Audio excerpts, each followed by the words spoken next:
Dikala Yesus disambut di gerbang Yerusalem, umat bagai lautan dengan palma di tangan.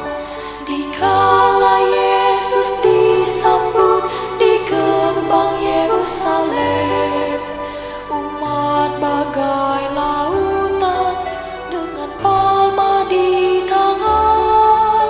Gemuruh surga dan sorai, Kristus Raja damai. Sepasang pengantin menerima tamu. Di tempat yang ada mereka bertemu. Orang-orang miskin selalu ada padamu, tetapi aku tidak akan selalu ada pada kamu. Saya Pastor Petrus Suharjono SCY menghaturkan kepada Anda sekalian salam kasih hati kudus Yesus dan berkat Allah yang Maha Kuasa, dalam nama Bapa dan Putra dan Roh Kudus. Amin. Pada kesempatan ini bersama-sama kita akan mendengarkan dan sekaligus merenungkan bacaan Injil dari Injil Yohanes bab 12 ayat 1 sampai 11. Bacaan Injil ini juga menjadi bahan permenungan kita dalam perayaan Ekaristi hari Senin dalam Pekan Suci 3 April 2023. 6 hari sebelum Paskah, Yesus datang ke Betania, tempat tinggal Lazarus yang ia bangkitkan dari antara orang mati. Di situ diadakan perjamuan untuk dia. Marta melayani, dan salah seorang yang turut makan dengan Yesus adalah Lazarus. Maka Maria mengambil setengah kati minyak narwastu murni yang mahal harganya, lalu meminyaki kaki Yesus dan menyekanya dengan rambutnya, dan bau minyak semerbak memenuhi seluruh rumah. Tetapi Yudas Iskariot, seorang dari murid-murid Yesus yang akan segera menyerahkan dia, berkata, "Mengapa minyak sarwastu ini tidak dijual 300 dinar dan uangnya diberikan kepada orang-orang miskin?" Hal itu dikatakannya bukan karena ia memperhatikan nasib orang-orang miskin, melainkan karena dia adalah seorang pencuri. Ia sering mengambil uang yang disimpan dalam kas yang dipegangnya. Maka kata Yesus, "Biarkanlah dia melakukan hal ini, mengingat hari penguburanku. Karena orang-orang miskin selalu ada padamu, tetapi aku tidak akan selalu ada pada kamu." Banyak orang Yahudi mendengar bahwa Yesus ada di Betania.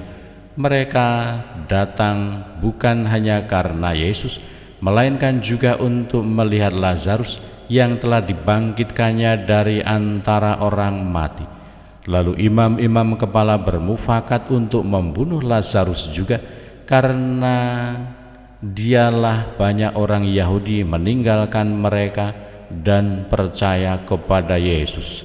Demikianlah sabda Tuhan. Terpujilah Kristus. Yerusalem, lihatlah Rajamu.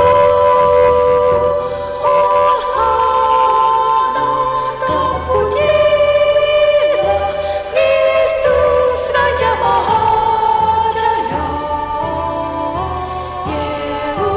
Yerusalem, Yerusalem,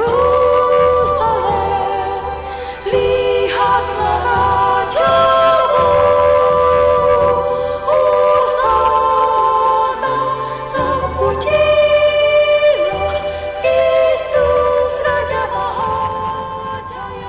Saudara-saudari yang terkasih, selamat pagi. Bagaimana kabar Anda hari ini? Semoga selalu sehat, berbahagia, bergembira, bersukacita luar biasa, dan senantiasa merasakan kasih dan penyertaan Tuhan di hari yang baru ini. Selamat memasuki masa retret agung olah rohani kehidupan kita. Kita memulai pekan ini pada hari Senin ini untuk memasuki atau berada dalam pekan suci.